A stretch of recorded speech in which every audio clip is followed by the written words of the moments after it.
আসসালামু আলাইকুম, আশা করি সবাই ভালো আছেন। এই যেটা আমার নানা হয়, কুতুবুলি নানা, কামের চাপে মানে আমি ছুটি খাবো কেমনে এই বুদ্ধি, সেই কারণে যে পা ফাটাইছে ব্যাটারি, মানে ব্যাটারি নিতে গেছে, যাই দেখেন ব্যান্ডেজ করে নিয়েছি, তাও রক্ত অনেক, মানে ওখানে থেতলে গেছে মনে হচ্ছে। কি অবস্থান কি ওখানে? থেতলে গেছে একবার, লোক থেতলে উঠে। তাতে কি নখ কেটে ফেলতে হবে না কি এরকম তুলি কোনটা হবো? ডাক্তার এখন বান্ধে দিল, আমি তো দেখিনি।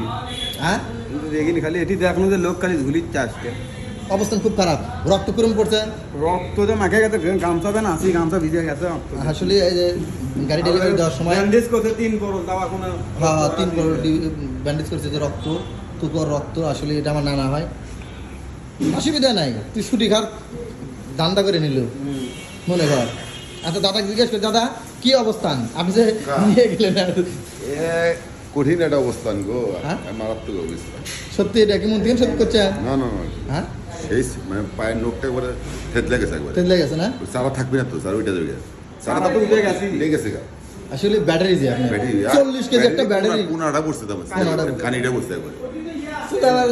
দেড় ব্যাটারি সাদা দাও। আরে আমি ঘোরাঘুরি বসে আছি, মানে এখন লোক আছে। লোক ঘোরাঘুরি শুয়ে গেছে। লাম্বা আছে, ম্যারারি বার করলে